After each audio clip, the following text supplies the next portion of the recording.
नमस्कार दोस्तों, मैं प्रभात त्रिपाठी।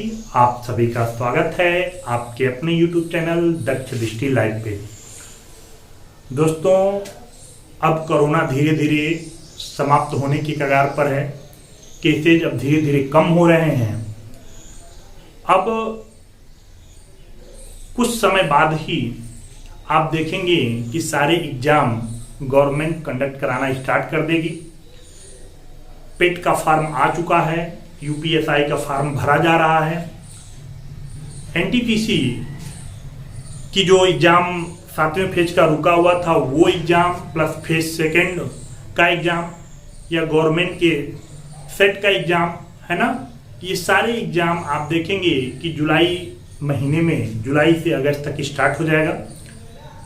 इसके साथ साथ यूपी टेट, सुपर टेट के विद्यार्थी जो एग्जाम का इंतजार कर रहे हैं वो भी अब एग्जाम पे फोकस करें, पढ़ाई अपना स्टार्ट कर दें। मैं मैथ का क्वेश्चन जो आपको टेलीग्राम के माध्यम से डेली भेजता हूं, आज से उन क्वेश्चन का सॉल्यूशन भी हम लोग यहां देखेंगे। तो आप प्रैक्टिस करते रहिए और जो भी क्वेश्चन आपको भेजा जा रहा है उसका सॉल्यूशन करिए।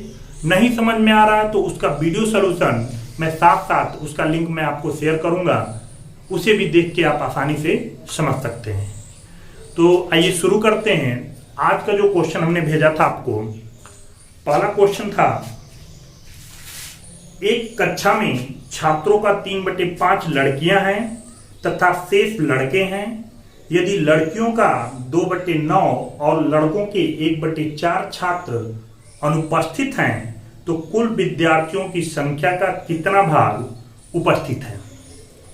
उम्मीद है इसको आपने प्रैक्टिस किया होगा। अगर आपने प्रैक्टिस किया हो तो आपने क्या किया होगा, जैसा कि आपको दिया हुआ है, दिया है कि क्वेश्चन पढ़ें। एक कक्षा में छात्रों का 3/5 लड़कियां हैं। गर्ल्स की संख्या जो दे रहा है 3/5 दे रहा है तथा शेष लड़के हैं, शेष बॉयज हैं, तो बॉयज का आप देखेंगे कितना हो जाएगा, 2/5 हो जाएगा।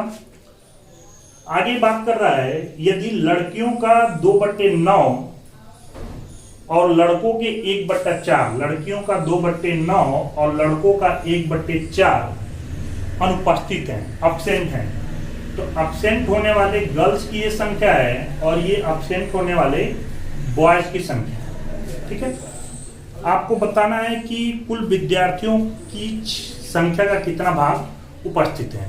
तो देखो दोस्तों, ऐसे क्वेश्चन को करते समय आपको क्या करना होता है, आप जो भी हर में संख्याएं आप देख रहे हो ना, इनका आप एलसीएम ले लो और एलसीएम लेके उसे मान लो टोटल छात्र। जैसा कि अगर आप देखें, अगर 5, 5, 9 और 4, इनका एलसीएम की बात करें तो 9/45, 45 चौको 180, टोटल संख्या हम मान लेते हैं, टोटल जो छात्र है उनकी संख्या कितनी है, 180 है। तो अगर टोटल 180 आप मान लिए तो आप कहोगे कि ये 180 हुए, 5 से अगर हम काटें तो ये कितना हो जाएगा, 5 × 15, 36, 36 × 108। अगर यहाँ 180 आप मानेंगे तो अगेन 36 × 72। ठीक है, यानी बॉयज की संख्या, सॉरी गर्ल्स की संख्या 108 और बॉयज की संख्या कितनी हो गई, 72। क्वेश्चन में क्या लिख रहा है, क्वेश्चन में लिख रहा है कि लड़कियों की संख्या जो अब्सेंट है कितनी है, 2/9। लड़कियों की संख्या कितनी है, 108। 108 का 2/9 भाग जो है क्या है, अनुपस्थित है। 9 × 9, 9 × 18, 12 दूनी कितना हो जाएगा, 24 हो जाएगा। और लड़कों की संख्या 72 है, आपको मालूम होगा 18 चौक 72, यानी 18 × 18। तो आप अगर टोटल देखें अनुपस्थित होने वाले तो 8 × 4 = 12 और 3 और 1 4। टोटल संख्या आपको मालूम है 180 थी, उसमें से 42 लोग जो हैं अब्सेंट हैं। तो उपस्थित कितने हैं, उपस्थित कितने भाग हैं, कुल विद्यार्थियों की संख्या का कितना भाग उपस्थित है। तो अगर 180 में से आप घटा दें 42 तो आप कहोगे कितना हो जाएगा, 138। 138 बटे में 180, काटना चाहे तो काट सकते हैं। किससे काटें, अगर 6 से काटें तो 6 × 2 = 12, 6 × 3 = 18 और 6 से 6 3 18, यानी कितना आ जाएगा 23/30। बात समझ में आ रही है? तो उम्मीद है ये पहला क्वेश्चन आपका आसानी से लगा लिया होगा। कितने आंसर आएंगे? 23/30, यानी ए पार्ट आपका आंसर हो जाएगा। ठीक है, अगले क्वेश्चन पे आते हैं। अगला क्वेश्चन आप पढ़ेंगे, एक व्यक्ति अपनी आय का 1/4 भाग भोजन पर, 2/3 भाग मकान के किराए पर तथा शेष आय जो 630 रुपया है अन्य सामान पर खर्च करता है। उसके मकान का किराया ज्ञात कीजिए। उसके मकान का किराया ज्ञात कीजिए। उम्मीद है इस क्वेश्चन को भी आपने अच्छे से कर लिया होगा। अगर इसको करें तो जैसा कि आपको क्वेश्चन में लिख रहा है कि एक व्यक्ति अपनी आय का 1/4 भाग भोजन पर खर्च करता है। फूड पर कितना खर्च करता है? 1/4, और रेंट पर खर्च कर रहा है कितना? 2/3, और शेष उसके पास बच रहा है कितना? शेष बच रहा है 630 रुपए। ठीक है, शेष उसके पास 630 रुपए बच रहा है। अब आप देखो क्या करना है। हमने कहा कि आपको जो भी अपान वाली वैल्यू दी हुई है, इसी को टोटल वैल्यू मान, इसका एलसीएम जो है टोटल वैल्यू मान लो। तो आप कहोगे 4 और 3 का एलसीएम कितना होगा? 12 यदि हम मान लेते हैं टोटल पैसा है, तो आप कहोगे 12 का 1/4 फूड पे खर्च किया था। 4 दुना के 4 3 12, यानी कि 3, और इधर 2/3, 3 चौको 12, 4 दुना के 8, यानी 8 जो है उसने मकान के रेंट पर खर्च किया। ठीक है, आगे कह रहा है 630 रुपया उसके पास शेष बचे हुए हैं। उसके मकान का किराया ज्ञात करना है। मकान का किराया ज्ञात करना है। तो पहली चीज तो आपने कर दिया, टोटल वैल्यू हमारी 12 थी, टोटल पैसा 12 था, खर्च कर दिया उसने कितना? 11 खर्च कर दिया, यानी बचा कितना? 1। क्वेश्चन के अकॉर्डिंग बचा कितना है उसके पास? 630। तो आप कहोगे 1 बराबर कितना है? 630 है। तो क्वेश्चन में पूछा गया है कि मकान का किराया ज्ञात कीजिए। मकान का किराया है कितना बालक? 8 है, यानी 8 बराबर कितना हो जाएगा? 8 0 0 8 3 24, 8 6 48 2 50, यानी कि 5040। यानी इसका आंसर क्या हो जाएगा? ए पार्ट 5040। ठीक है, बात समझ में आ रही है? आगे बढ़ेंगे, अगला क्वेश्चन पढ़ेंगे।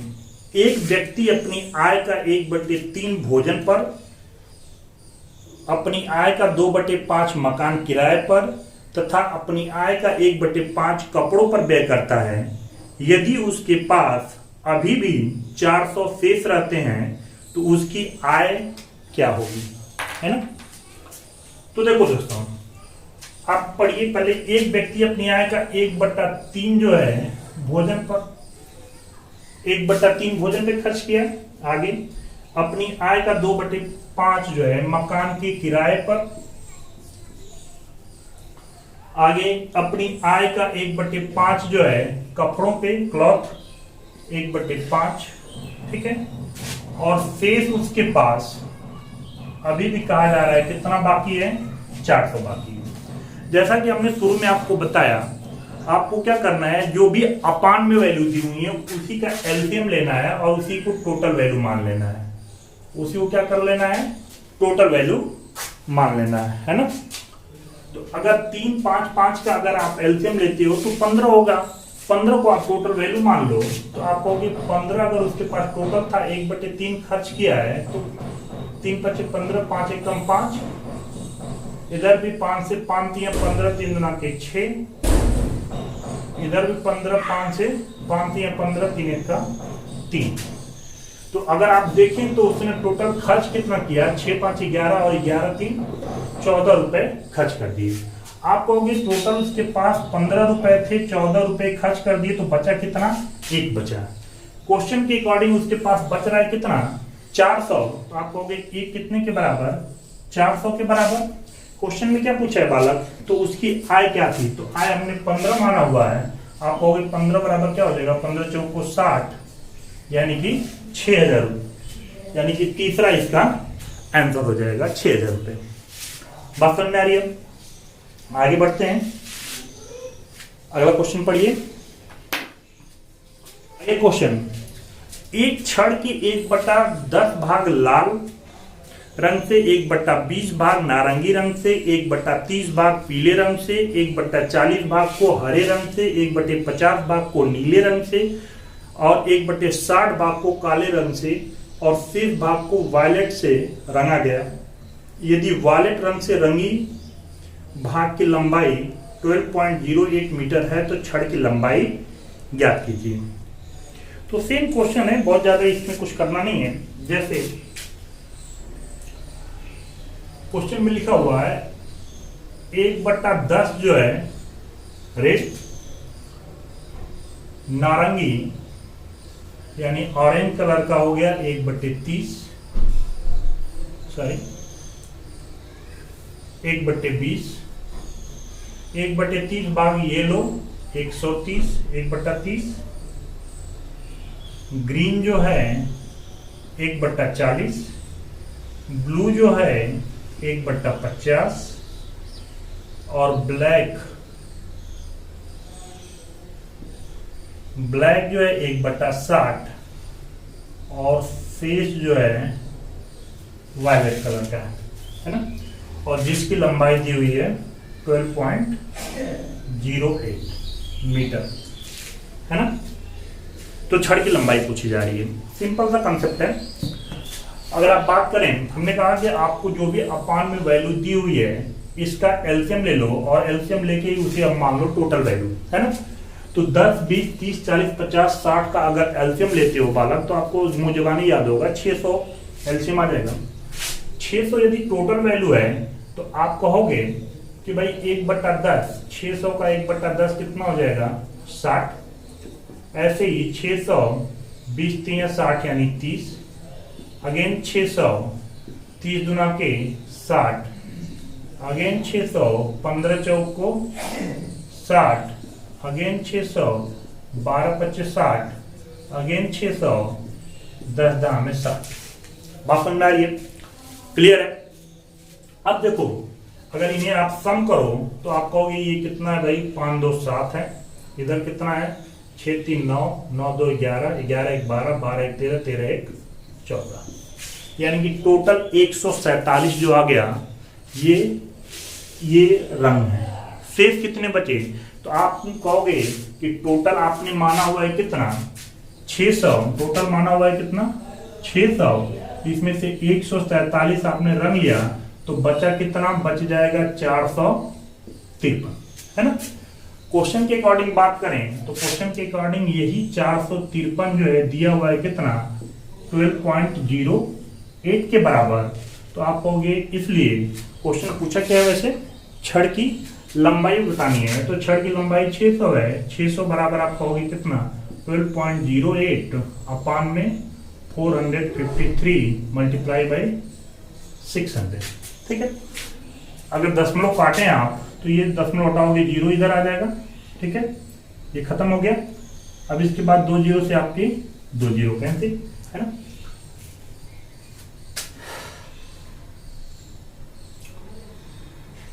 काट लीजिए, अगर 4 से आप काटते हैं 4 3 12, 6 से काटो, 3 से काटते हैं 3 दुना के 6, 3 से 3 1 कम 3, 3 5 15, 3 1 कम 3 है ना।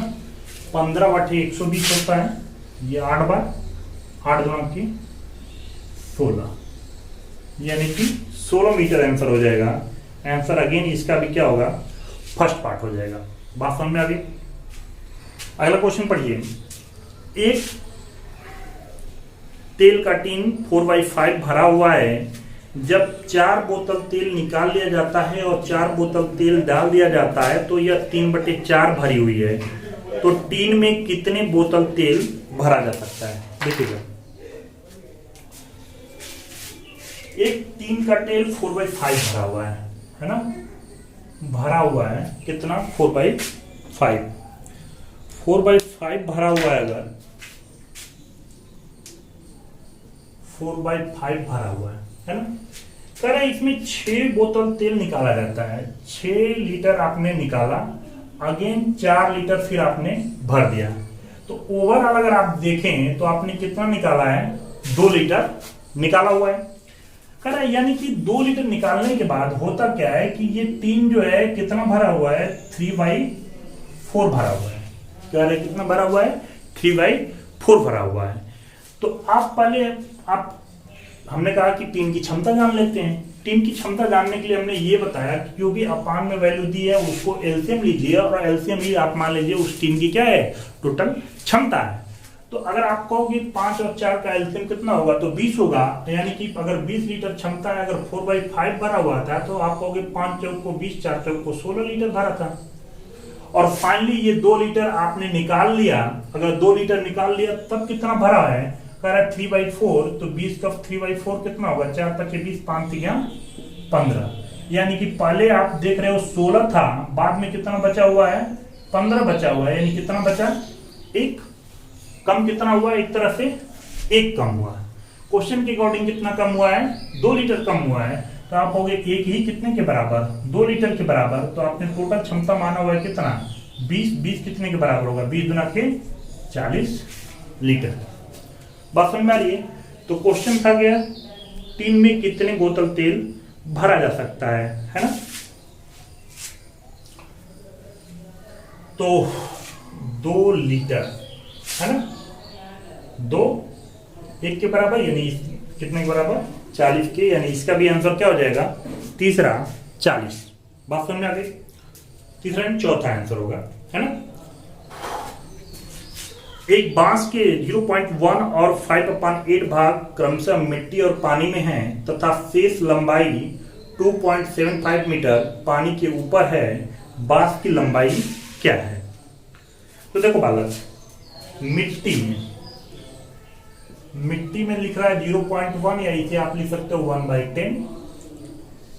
पानी वाटर में लिख रहा है कितना, 5/8, ठीक है।